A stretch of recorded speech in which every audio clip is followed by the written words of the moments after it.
vamos a arrancarnos. Entonces, hoy quiero tocarles un tema pues súper actual, ¿no? Porque pues quienes hayan visto las noticias,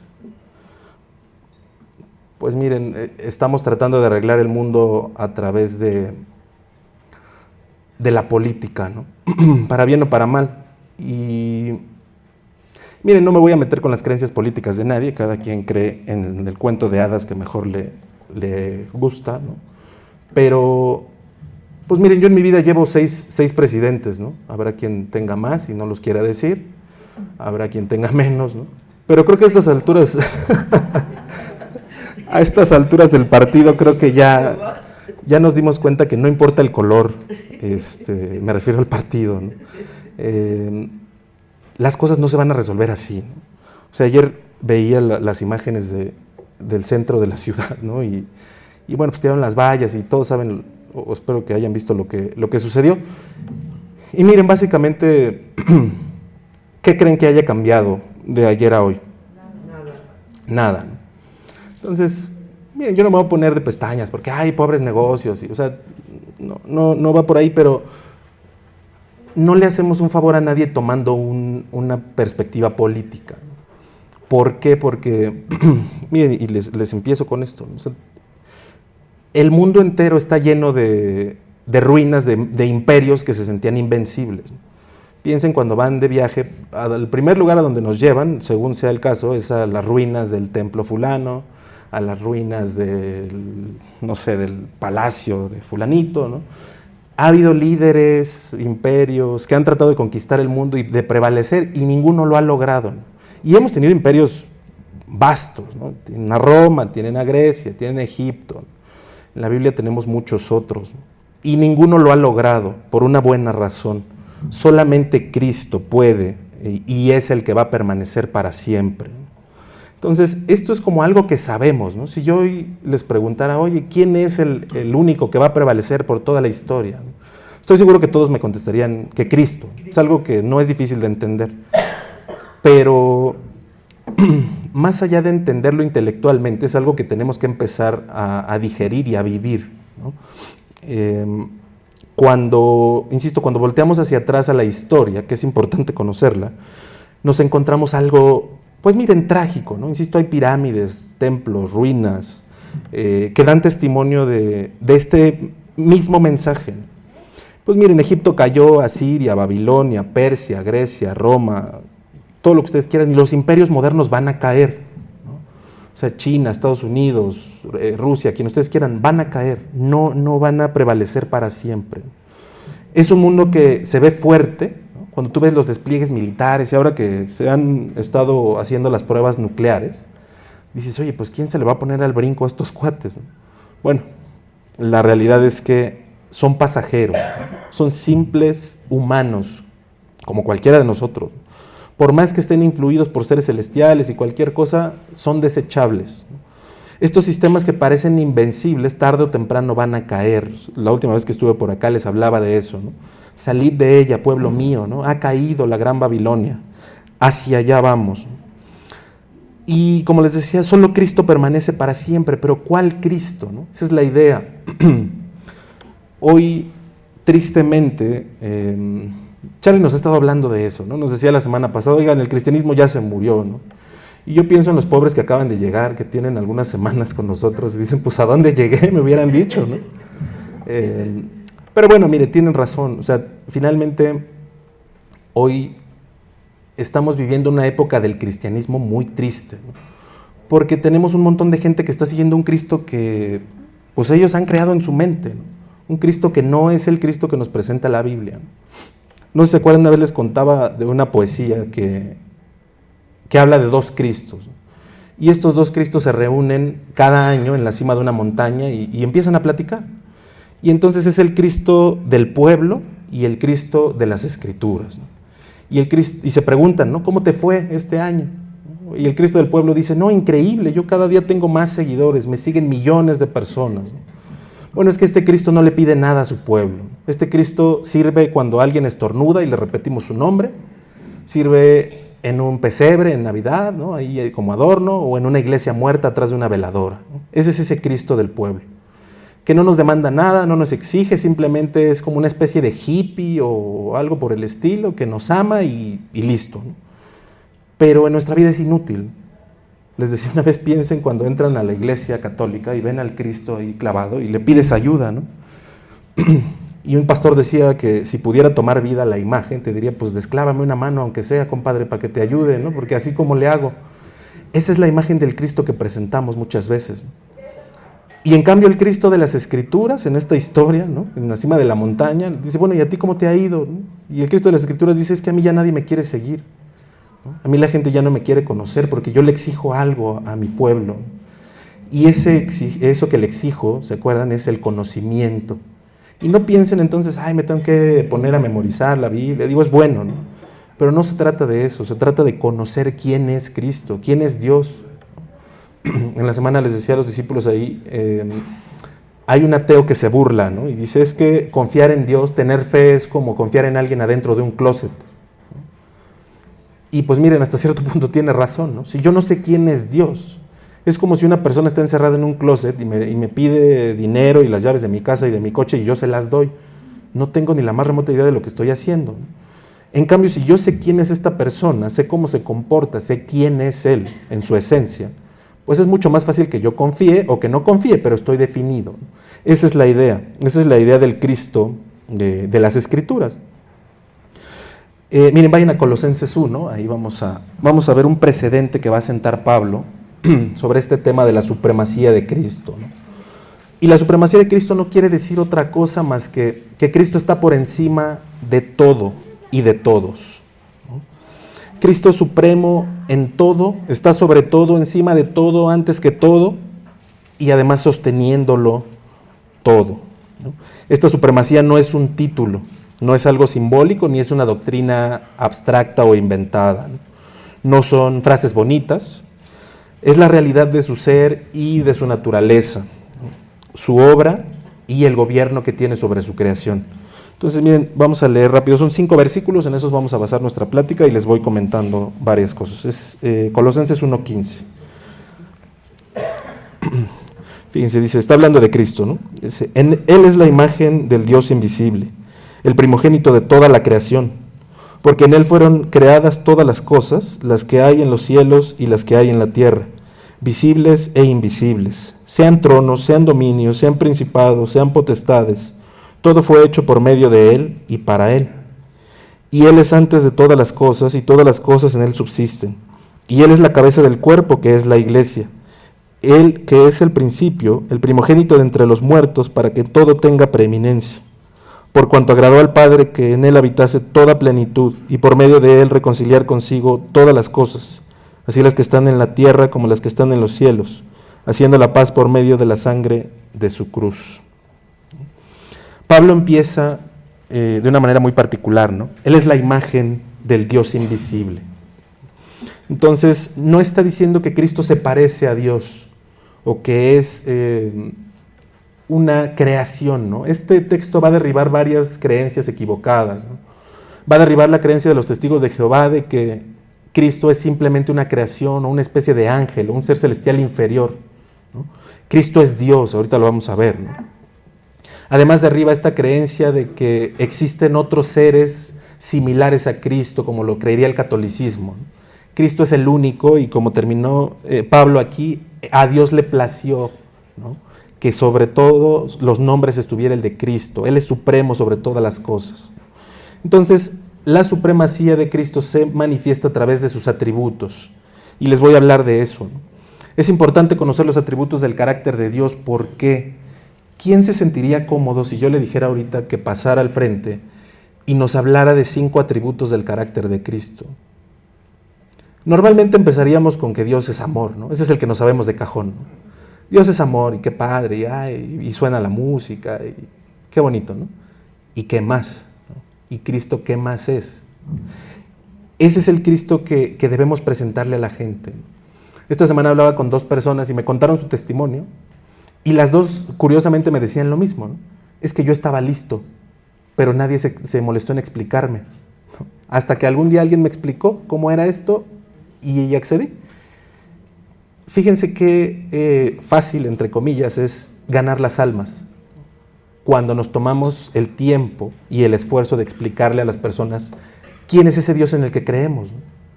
Porque bueno, una idea de Dios pues todos la tenemos, ¿no? O sea, el asaltante antes de salir a trabajar se persina y le pide a la Virgencita que lo bendiga, ¿no? Y que se pueda robar muchos celulares y muchas carteras. Entonces, de creer, de decir que creo, pues todos creemos, ¿no? ¿Y en qué Dios? Bueno, pues hay N cantidad de dioses, ¿no? Es la idea de presentar este Cristo supremo, este Cristo que está sobre todas las cosas. Entonces, miren, cuando hablamos de Cristo hay que exaltar su eternidad.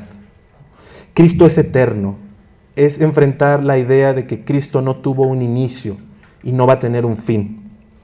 Cristo es Dios y será Dios durante toda la eternidad.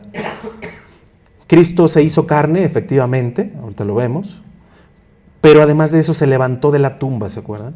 Eso reflejando este carácter eterno. Él mismo lo dice, ¿se acuerdan? A mí nadie me quita mi vida. Yo la pongo en rescate por muchos y cuando yo quiera la vuelvo a tomar. Ese es el poder de Cristo, esa es su eternidad, ¿no? Antes de la luz era Cristo, antes del tiempo era Cristo, antes de cualquier cosa creada, de la materia, de cualquier argumento que quisiéramos dar, Cristo existe. Esa es su eternidad. ¿Se acuerdan? Juan 1:1 nos dice, en el principio era el verbo, ¿se acuerdan? Dice era, no fue creado, no llegó, era, ¿no? Siempre ha existido y siempre existirá Cristo, por eso Él gobierna, porque antes de que existiera cualquier cosa, cuando no había nada para gobernar, Él ya existía. Esto nos muestra la supremacía de Cristo en un mundo finito, en un mundo que, miren, tarde o temprano, como les decía al principio, se va a terminar. No importa cuántos ceros le aumentamos a nuestra cuenta de banco, cuántas propiedades llegamos a tener, cuánto conocimiento intelectual, no importa absolutamente nada de lo que hayamos acumulado en este mundo, tarde o temprano se acaba.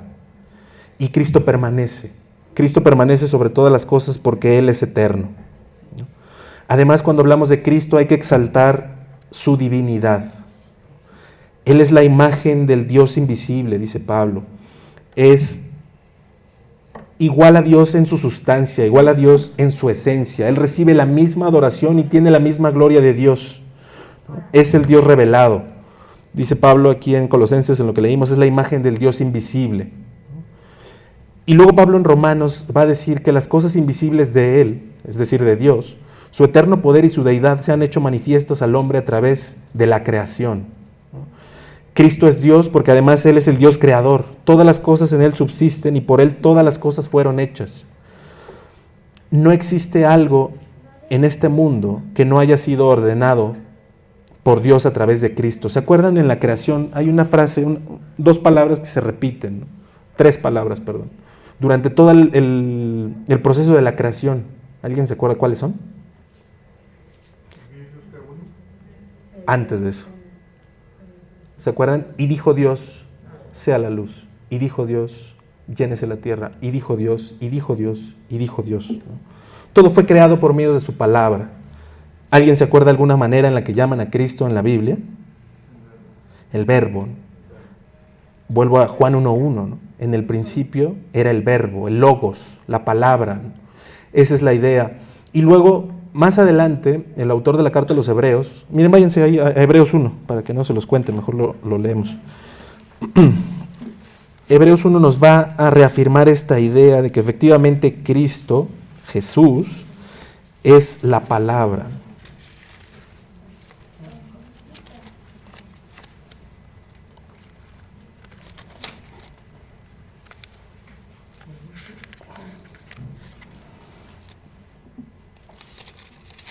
Hebreos 1:1. Dice, Dios, habiendo hablado muchas veces y de muchas maneras en otro tiempo a los padres por los profetas, en estos posteros días nos ha hablado por el Hijo, a quien constituyó heredero de todo y por quien asimismo hizo el universo. Entonces, fíjense, aquí nos reafirma estas dos ideas, ¿no? Por un lado, el Logos, ¿no? Por quien ahora nos habla, ¿no? Antes hablaba por los profetas, y dice el pasaje, de muchas formas ha hablado antes, ¿no? Miren, pues si vamos a la Biblia tendríamos sueños, visiones, inspiración, ¿no? Tendríamos muchas formas en las que Dios ha hablado, los profetas son unos de ellos. Dice, ahora ha decidido hablarnos a través de su Hijo, a través del Logos, a través de la palabra. Por eso es bien importante que bueno, damos este libro, ¿no? Si quiero conocer a Dios, por más que ponga el YouTube y por más que ponga 1000 cosas, si no leo la Biblia, no lo voy a conocer. Y además dice, y no hay cosa, miren, se los vuelvo a leer el final, dice, por quien asimismo hizo el universo. Esta idea de la palabra nuevamente, ¿no? Como les digo, y dijo Dios, y dijo Dios, y dijo Dios. Todo el tiempo está haciendo, está ordenando, está creando cosas de la nada a través de su palabra, ¿no? Este es Cristo, ¿no? Por Él fueron hechas las cosas. Piensen, siempre me gusta poner este ejemplo, ¿no? Piensen como en Dios como y con esto, por favor, no lo saquen de contexto, no soy masón ni mucho menos. Piensen como el arquitecto, el que planea las cosas, ¿no? A ver, esto va a ir aquí, esto va a ir acá, yo hago un plano y así son las cosas. Y Cristo sería como el ingeniero, ¿no? Él llega, pues a ver, ya me diste los planos y yo lo ejecuto, yo lo hago, ¿no? Así más o menos funciona, ¿no? Cristo entonces es el que llamó estrellas a existencia, planetas, les puso una órbita, nada se sale de su control. Además hizo las células, hizo las cosas visibles y las invisibles, ¿no? Hay cosas que no entendemos cómo funcionan, ¿no? Piensen en un átomo, o sea, no creo que haya una persona en la Tierra que entienda a ciencia cierta cómo funciona un átomo. Nos podemos hacer una idea, bueno, yo no, los científicos, ¿no? Pero, oye, pues mira, creemos que funciona de esta forma, hemos observado esta otra forma, pero así que digas, oye, yo estoy totalmente seguro que esto funciona así, piensen en el ADN, ¿no? O sea, todavía no hay una manera coherente de explicar cómo a través de 4 proteínas se pueden crear tanta diversidad de seres vivos, ¿no? Todos estamos hechos básicamente de lo mismo, simplemente la configuración es diferente. Estas letras, la A, C, G y T, se conforman de manera diferente, son como una especie de lenguaje, ¿no? Y con 4 letras van construyendo. Julio sabrá mucho mejor que eso, le sabe a la programación, ¿no? Pero a través de estas letras y de números y demás vas creando ciertas cosas, ¿no? Y creando entre comillas, ¿eh? Así funciona la creación, ¿no? Es una especie de lenguaje informático que crea las cosas, ¿no? Entonces el verbo, vuelvo al versículo de Juan, el verbo, la palabra hizo todas las cosas, ¿no? Y además Juan 1:14 dice que el verbo fue hecho carne y habitó entre nosotros. Entonces ahorita que preguntaba Blanca, oye, el templo de Dios es importante que sepamos, pues claro, porque ahí la expresión que usa Juan es un verbo bastante raro que no tiene traducción al español, ¿no? Porque si lo tradujéramos al español literalmente diría que tabernaculó entre nosotros, lo cual no tiene sentido, ¿no? Puso su tabernáculo, esa es la idea. El propio Dios bajó a habitar entre los hombres, esa es la idea. Dios encarnó, se hizo hombre, ¿no? Caminó con nosotros. Fíjense, váyanse a Filipenses 2 y vamos a ver otra expresión que usa Pablo ahí para acentuar la divinidad de Cristo, ¿no? Esto es muy importante. A diferencia de muchas, pues miren, se los digo así, de muchas sectas como los mormones y los testigos de Jehová y muchos de estos pues, ideas modernas, nosotros sabemos que Cristo es Dios. ¿Por qué? Porque se le ocurrió a alguien, porque es una doctrina de un pastor que admiramos. No, porque lo dice la Biblia, ¿no? Fíjense Filipenses 2:6. Aquí Pablo lo va a volver a reafirmar, ¿no? 2:6 dice, el cual, hablando de Cristo, siendo en forma de Dios, no estimó el ser igual a Dios como cosa que aferrarse, sino que se despojó a sí mismo, tomando forma de siervo, hecho semejante a los hombres, y estando en la condición de hombre, se humilló a sí mismo, haciéndose obediente hasta la muerte, y muerte de cruz. Por lo cual Dios también lo exaltó hasta lo sumo, y le dio un nombre que es sobre todo nombre, para que en el nombre de Jesús se doble toda rodilla de los que están en los cielos y en la tierra y debajo de la tierra, y toda lengua confiese que Jesucristo es el Señor, para gloria de Dios Padre. Entonces, Él es Dios, Él es igual a Dios. Ningún otro Dios hace esto, ¿no? Dice, no se aferró al ser igual a Dios, sino que se humilló volviéndose hombre, se volvió carne, ¿no? Les decía una vez, Cristo supo lo que era tener sed, lo que era tener hambre, lo que era un dolor de espalda, un dolor de rodilla, lo que ustedes quieran. Él lo sabe porque es hombre, ¿no? Fue hombre. Verdaderamente Dios y verdaderamente hombre, eso es en lo que creemos, ¿no? Solo Cristo. ¿Quién hace esto, no? Los dioses en la India, a la fecha en la India se maneja por un sistema de castas. Y entonces pues piensen en el nivel más bajo de la sociedad, es como, hijo, ni te acerques, es la pelusa de la sociedad, ¿no? Pero incluso los dioses lo ven así, ¿no? Aparentemente. Y tiene una expresión en la India que dice que las personas, estas personas de baja casta, son el polvo que pisan sus dioses. ¿Qué clase de Dios es ese? ¿En qué clase de Dios creemos nosotros?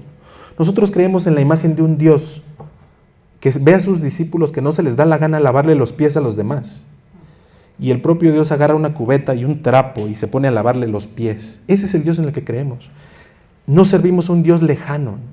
No servimos a un Dios que no entienda lo que significa ser hombre, un Dios que no le importe nuestra vida. Servimos a un Dios que dejó su trono por su voluntad y vino a habitar entre nosotros para levantarnos del polvo. Él no nos ve como polvo, nos levantó del polvo. Y dice Pablo que nos ve sentados en los lugares celestiales. Nos exaltó con Él. Dice Pablo ahí que fue exaltado hasta lo sumo. Y más adelante nos va a decir Pablo que si somos hijos también somos herederos. Y que si sufrimos con Cristo vamos a reinar con Él. Y que si padecemos con Él vamos a ser glorificados con Él. Piensen en nuestra vida, esa es la idea, ¿no? Cuando hablamos de Cristo también hay que hablar de su inmutabilidad, ¿no? Este es uno de los atributos metafísicos de Dios, ¿no?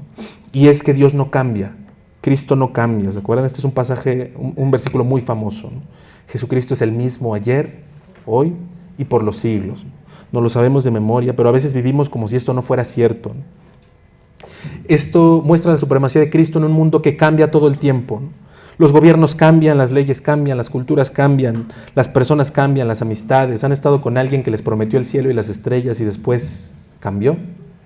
Bueno, esa es precisamente la naturaleza de este mundo, ¿no? Un mundo que cambia todo el tiempo y entonces nosotros necesitamos un Dios que no cambie para que tengamos de dónde aferrarnos. Él no ama a medias, no perdona a medias, no se sacrificó a medias, no salva a medias. Con amor eterno te he amado, dice Dios en el libro de Jeremías, ¿no? El amor de Dios no cambia, el amor de Dios es el mismo el día que te salvó y hoy, hayan pasado el tiempo que haya pasado. Dios no ha dejado de amarte y no va a dejar de amarte, incluso si tú le fueres infiel, ¿no? Eso es lo sorprendente de Dios, ¿no? En un mundo donde el amor es condicionado, ¿no? Yo te amo, asterisco, ¿no? Aplican restricciones, ¿no? Yo te amo si tú me amas, si tú te comportas como yo quiero que te comportes, si tú no me haces enojar, si tú, lo que ustedes quieran. Yo te puedo amar, pero si no, ¿qué crees? Se me acabó el amor. Y miren, vayan ustedes a saber, no hay una estadística, la busqué, ¿no? Pero no hay una estadística de cuántos divorcios se generan por el se nos acabó el amor, ¿no? Pero estoy seguro que todos hemos escuchado una historia de estas, ¿no? Ese no es Dios. Dios dice, te amo, no me importa quién seas, no me importa lo que hayas hecho, no me importa de dónde vengas, no me importa lo que vayas a hacer incluso en el futuro, yo te amo. En un mundo que cambia todos los días necesitamos entender esto, Dios no cambia y no va a cambiar. Cuando, pues piensen, cuando tenemos alguna relación de cualquier tipo, llámese padre, madre, hijo, esposo, esposa, amigos, ¿no? Siempre tenemos este riesgo, ¿no? ¿Y qué pasa si mañana ya no está esta persona, ¿no? Olvídense porque me deje de querer, olvídense. Simple y sencillamente ya no está, por alguna razón, ¿no? Eso es algo que no podemos temer de Dios, ¿no? ¿Se acuerdan? Hay un salmo donde David dice, no duerme el que me guarda, ¿no?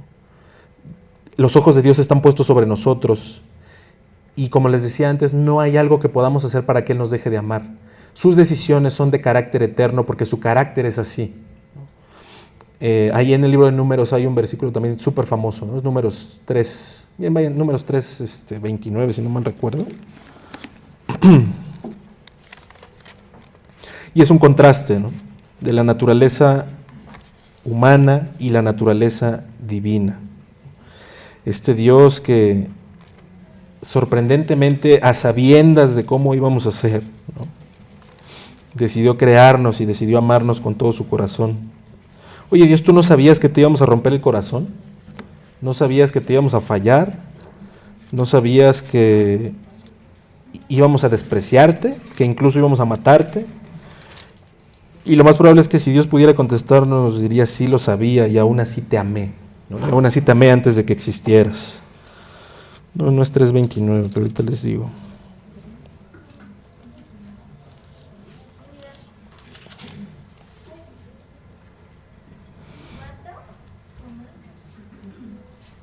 No, y a ver, alguien que me ayude. Dios no es hombre para que mienta, ¿se acuerdan? Ahorita les digo, Voy a mi super acordeón. 23:19. A ver, váyanse 23:19.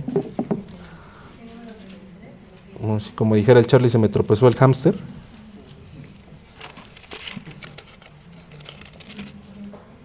(23:19). Fíjense, dice: Dios no es hombre para que mienta, ni hijo de hombre para que se arrepienta. Él dijo y no hará, habló y no lo ejecutará. Miren, es lo que sigue también. He aquí he recibido orden de bendecir. Él dio bendición y no podré revocarla. Cuando Cristo estuvo en la tierra, ¿se acuerdan? Se para en la sinagoga de Nazaret, de su tierra, y lee Isaías 61. Y entonces el Espíritu del Señor está sobre mí porque me ungió Jehová, ¿no? Y en la parte donde dice, he venido a anunciar el año bueno y agradable de Jehová y el día de venganza del Dios nuestro, Cristo le cortan y ya no lee lo del día de venganza del Dios nuestro. Cristo vino efectivamente a proclamar el año de la buena voluntad de Dios. Sin su buena voluntad, ninguno de nosotros estaría aquí. Decía un pastor muy famoso que si Dios acabara con el pecado esta noche, ¿quién podría permanecer en pie mañana? Y la realidad es que nadie. Ninguno de nosotros tiene ni la facultad ni los medios para sostenerse delante de un Dios que hoy decidiera fulminar al pecado. Sin embargo, como les decía, Dios no cambia y Dios decidió dar bendición. Decidió darnos su buena voluntad y darnos la oportunidad de reconciliarnos con Él a través de su sangre. Esa es la idea. Cuando hablamos de Cristo hay que hablar también de su plenitud. Esta plenitud que Dios le dio, como leímos ahorita en Colosenses, y en Él habita corporalmente toda la plenitud de la deidad. Cristo no solo es parte de Dios, es Dios mismo, como decíamos hace un momento. Cristo es la plenitud total, es la llenura de todo el Espíritu de Dios. No puede seguir un Cristo parcial, me explico, un Cristo que bueno, pues a veces es Dios y a veces no es Dios, y a veces voy con Chuchito y a veces con la Virgencita de los Coyotes y a veces con San Cirindongo. Dios es Dios siempre, Cristo es Dios todo el tiempo. Es esta plenitud de la naturaleza de Dios manifiesta en el carácter de Cristo. Además de esto, en este pasaje de Colosenses, Pablo nos muestra la supremacía de Cristo sobre su creación. Él es soberano y supremo sobre todas las cosas creadas porque Él mismo las creó. Pablo pasa del ser de Cristo a la obra de Cristo. Me regrésense a Colosenses para ver este cambio, ¿no? Colosenses 1. Ya que nos habló de la esencia de Cristo, de la plenitud, de la eternidad, de la deidad. Fíjense, es el 1:16. Porque en Él fueron creadas todas las cosas, las que hay en los cielos y las que hay en la tierra, visibles e invisibles. Sean tronos, sean dominios, sean principados, sean potestades, todo lo que fue creado por medio de Él y para Él. Y Él es en todas las cosas, y todas las cosas en Él subsisten. Nada existe sin Él. Nada subsiste sin Él, es diferente, ¿no? Existe es que está ahí. Nada subsiste es que puede continuar ahí. Piensa, nuestro corazón no simplemente existe, no existimos como un adorno más. Nuestro corazón sigue latiendo hoy porque Dios lo decidió. Nuestro corazón va a seguir latiendo mañana si es que Dios así lo decide. Eso quiere decir que en Él subsisten todas las cosas y entonces nada tiene sentido si no es en Cristo. Y entonces cuando hablamos de la creación de Dios, cuando hablamos del mundo, del universo, y queremos entender a Cristo, hay que hablar de la supremacía de su poder creador. Todo fue creado por medio de Él y para Él, dice Pablo. La palabra creativa de Dios se manifiesta en Cristo. No solo estaba presente en la creación, sino como les decía hace un momento, Él hizo todas las cosas. Él fue el agente creador, ¿no? El mar existe porque Dios lo decidió así, porque Cristo lo hizo. Las estrellas brillan porque Cristo las encendió, si lo queremos ver así.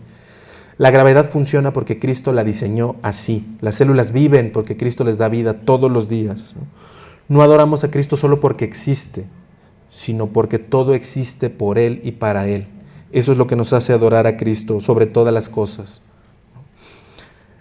Creemos en este Dios que de repente un día despertó y dijo, bueno, voy a hacer el Big Bang, ¿no? Y ahí que corra la historia humana. Sin embargo, el antiguo hebreo, estos hombres que escribieron y que recibieron la Biblia, no creerían esto para nada, ¿no? Los vemos como tontos, ¿no? Ellos entienden que si llueve es porque Dios hizo que lloviera, ¿no? Y nosotros decimos, ¡ay, qué tonto! ¿No sabes de condensación? ¿No sabes el ciclo del agua? Eso es tercero de primaria, ¿cómo no lo sabes, no? Y ellos dicen, no, es que esto es agua viva, es agua que Dios me da, ¿no? Es por poner un ejemplo, ¿no? Si sale el sol es porque Dios lo decide, ¿no? ¿Se acuerdan? Hay leyendas, los egipcios, ¿no? El sol invictus, ¿no? Todas las noches había una lucha y si salía el sol era porque el sol había vencido, ¿no? Ellos lo ven así. Oye, ¿es así o no es así? Miren, es lo de menos. Lo que les quiero decir es que hemos perdido de vista a Dios, ¿no? Hoy ya todo tiene una explicación lógica y científica, ¿no?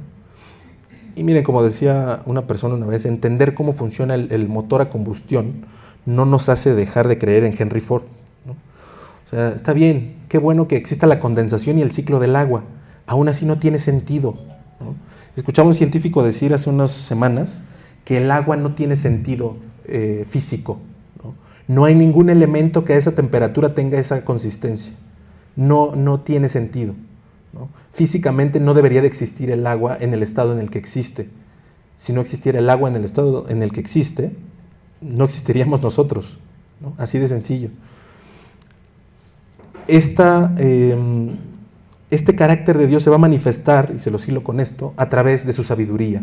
Cuando hablamos de Cristo debemos manifestar y enarbolar la sabiduría de Dios a través de Cristo. Esto que les digo, ¿no? Si no existiera el agua, no existiría el ser humano.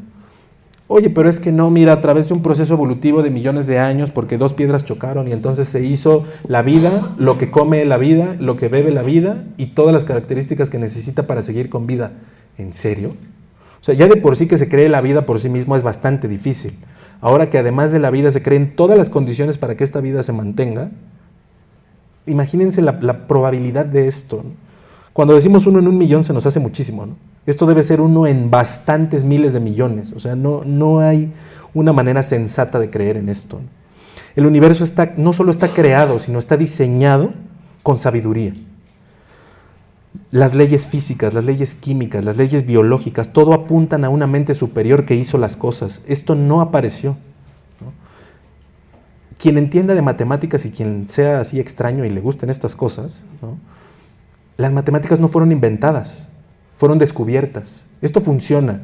Te guste o no te guste, hables chino, alemán, español, las matemáticas son iguales en todos lados, porque son leyes naturales. ¿Quién hizo esto? No sé si han visto estos... los caracoles, ¿no? Ya saben, esta imagen de la curva, ¿no? Que se repite y se repite en la creación. El Fibonacci estoy en lo correcto, ¿no? Esto está presente todo el tiempo en la creación, ¿no? Y dices, oye, esto tiene precisión matemática. O sea, no puede ser que un día un pez se salió del agua, ¿no? Y decidió ser simétrico además, ¿no? O sea, ya no conforme con poder respirar y poder caminar afuera del agua, decidió ser simétrico, ¿no? Podemos poner miles de ejemplos, ¿no? El radar que tienen las aves cuando saben que viene el invierno y se tienen que ir a otro lado, ¿no? Las ballenas que saben que es su época de reproducción y tienen que cruzar el mundo, literalmente, para poderse reproducir en aguas que estén a una temperatura correcta, ¿no? Ya ni siquiera les hablo del ser humano, ¿no? 2 kilos de grasa más o menos que tenemos aquí adentro que registran memoria, razonamiento, movimiento, que no tienen razón de ser si no hay una mente superior que la creó, ¿no? Así nuestras vidas. Miren, vayan a Romanos 8, y este versículo es súper famoso, ¿no? Pero se los conecto con esta idea de la sabiduría de Dios o de Cristo, ¿no?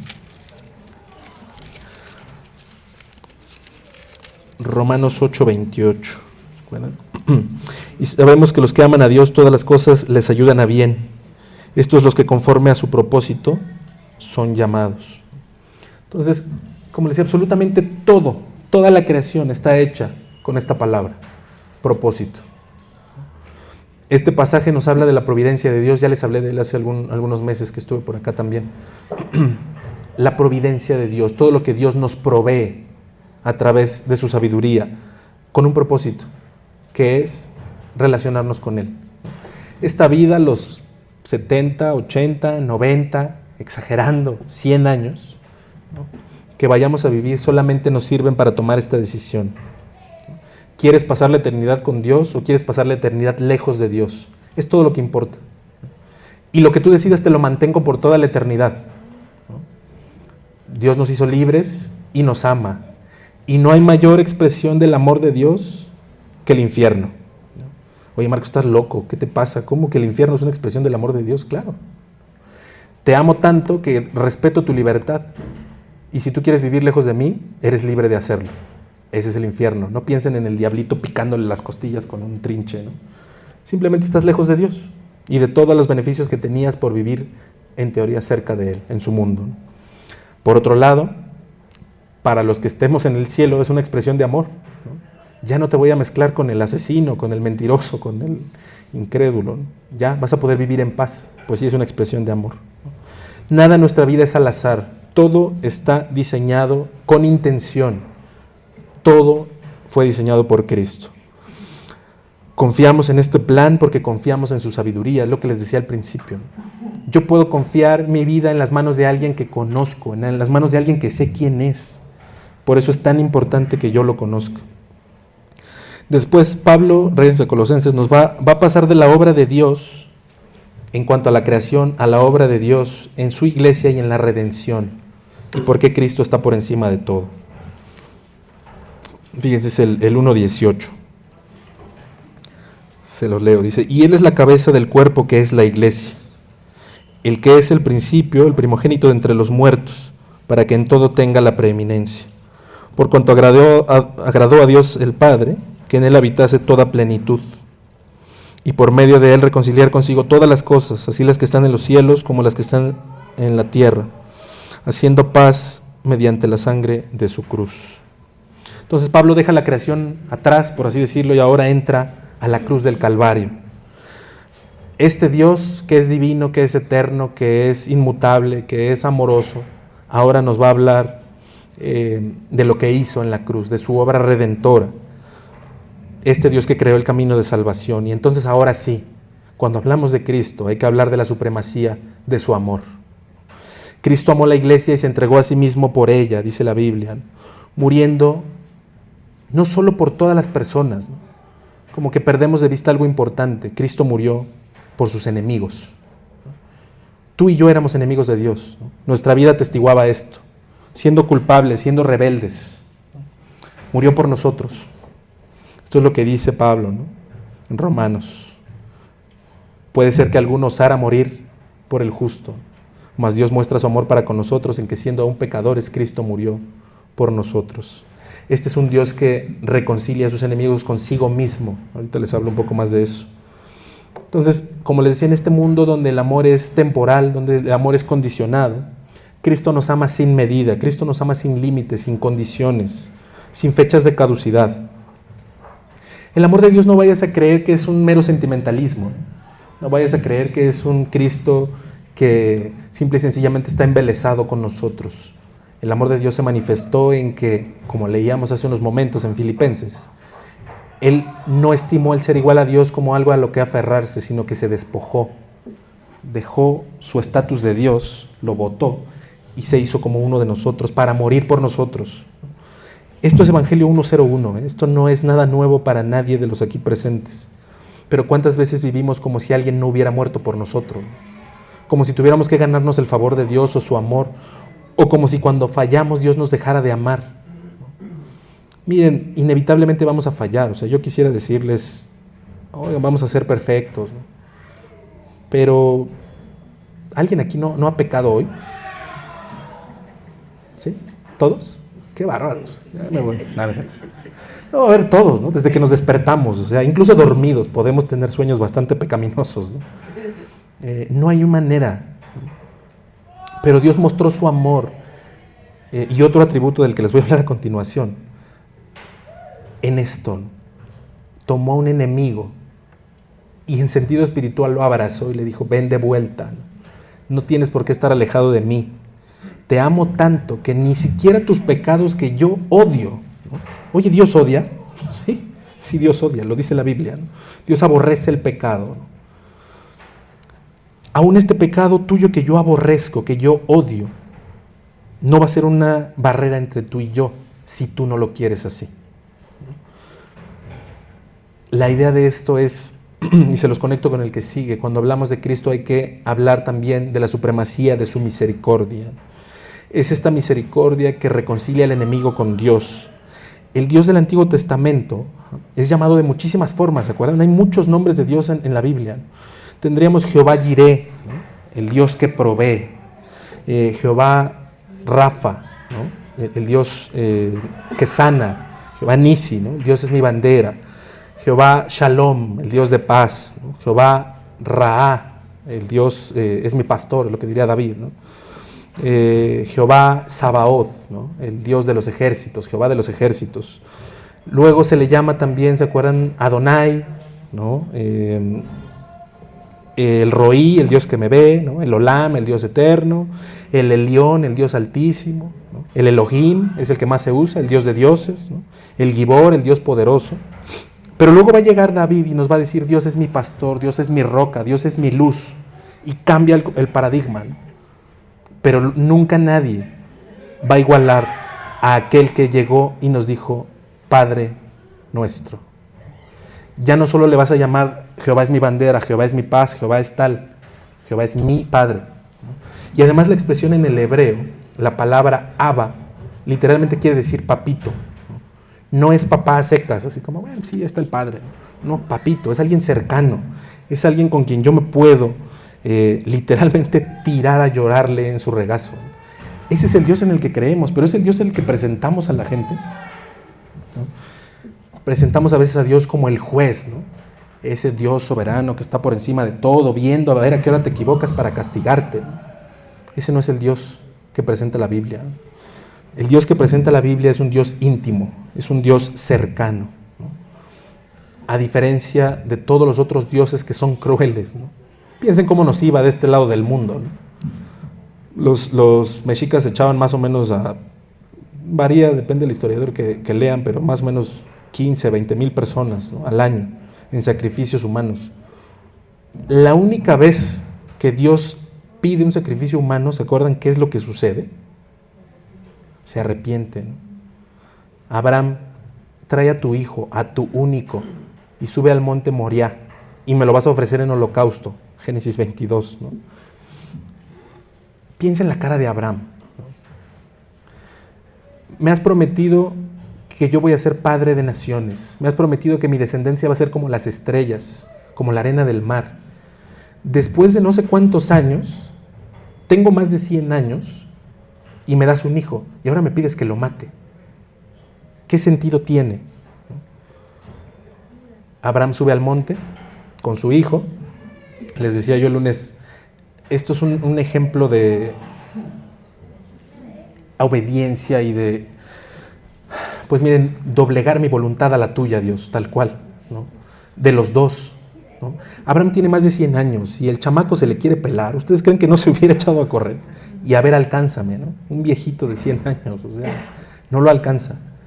Pero el hijo también, miren, y empezó a caminar 3 días con su papá.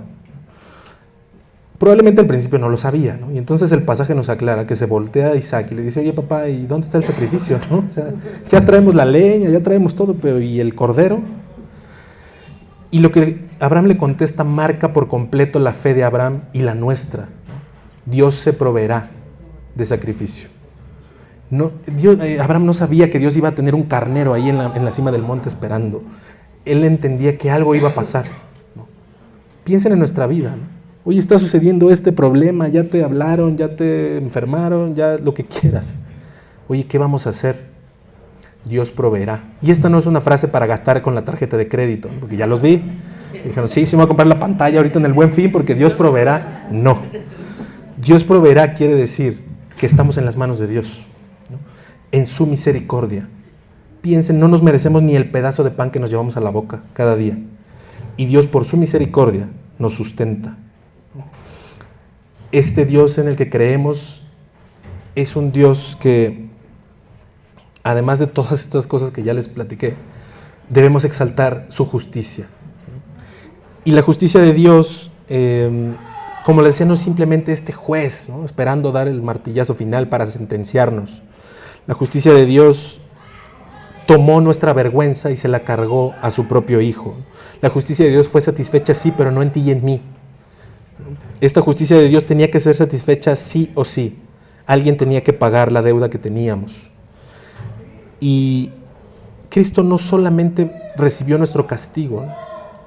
Además, Él cargó el infierno en Él por nosotros. En la cruz del Calvario se manifestó su amor, su misericordia y su justicia. Y todo esto fue satisfecho para Dios a través de una palabra que, miren, les soy honesto, yo después de los años que llevo en Cristo, no termino de entender, ¿no? Y no sé si algún día podamos terminar de entender. Y entonces cuando hablamos de Cristo hay que hablar también de la gracia. Esta palabra que miren, no tiene razón de ser. La gracia es ridícula, es escandalosa. Por eso los fariseos se paran de pestañas, ¿no? Cuando piensen en la mujer sorprendida en adulterio, llega y se merecía morir. O sea, no están diciendo una mentira, ¿no? Los vemos como malos, ¿no? Sí, entendemos que le pusieron un 4 y esto, pero a ver, la chava cayó, ¿no? Por más 4 que te pongan, si no caes, pues no te van a hacer nada. La chava cae y se merece la muerte. Y las palabras de Cristo son una locura, ¿no? El que esté libre de pecado, ¿se acuerdan? Que arroje la primera piedra. Y entonces todo el mundo se quedó frío. Pero este Dios, esta gracia de Dios, alguna vez un pastor hace muchos años lo definía como este Dios que se inclina, ¿no? Entonces, piensen en el... ¿Se fue? Hijo, ya no me corten así de feo, man. No, no es cierto. Ya me voy a apurar, se los prometo. ¿No se oye? ¿Y entonces ya chafeamos o qué? ¿Sí? Ah, ya. No, ya no. ¿Hola, hola? No, pues no. ¿Sí? Va, perfecto. Pues hablo más fuerte. Entonces, a ver, este Dios, piensen en el Padre, ¿no? Que tiene un hijo pequeñito, los que tengan hijos chicos, esta imagen del Padre que viene y se agacha para estar a la altura de su hijo, ¿no? Para verlo a los ojos. ¿Qué necesidad habría de que Dios haga esto? Dios es Dios, Dios está en su trono, Dios preside el universo. Sin embargo, Él decide bajar a nuestro nivel, ¿no? Y efectivamente, como este Padre, ponerse a la altura de nuestros ojos y vernos, no como iguales, pero sí con amor, ¿no? Esta oportunidad de recibir esta aprobación que necesitamos los hijos de nuestros padres, ¿no? Este Dios arrodillándose para levantar al Hijo, ¿no? Lo hizo con Cristo y lo hace con cada uno de nosotros. El Dios infinito, el creador de todo, se humilla hasta el polvo por nosotros. La gracia es un favor inmerecido. La gracia es algo que, como les decía, no tiene sentido. No hicimos nada para ganarla. Por ende, no podemos hacer nada para perderla. Voy terminando. Cuando hablamos de Cristo hay que hablar también de la supremacía de su santidad. Cristo no solo nos perdona para darnos acceso al cielo, lo cual ya es bastante bueno, ¿no? Pero además de perdonarnos, nos purifica y cambia nuestra vida. Y eso es lo que diferencia el cristianismo de cualquier otra religión. Podrías decirme, oye, ¿por qué tu religión es la buena, ¿no?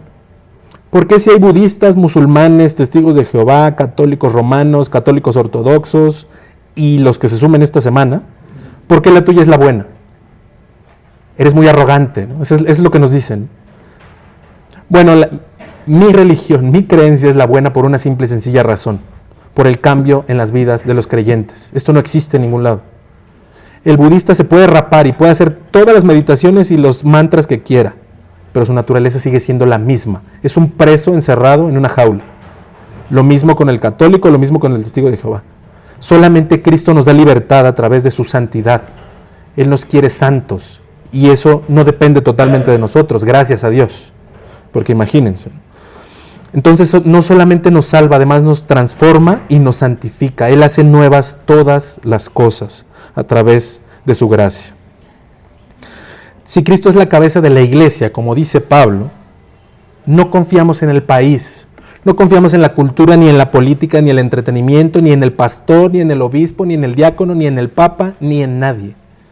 Confiamos en Cristo porque Él es el que está sentado en el trono. Él pagó por nosotros con su propia sangre. ¿Ustedes creen que no le interesa cómo funciona esto? Cristo es el mayor interesado en que la iglesia funcione bien. Fíjense, les termino con esto. Regrésense a Filipenses 2. Y terminamos ahí.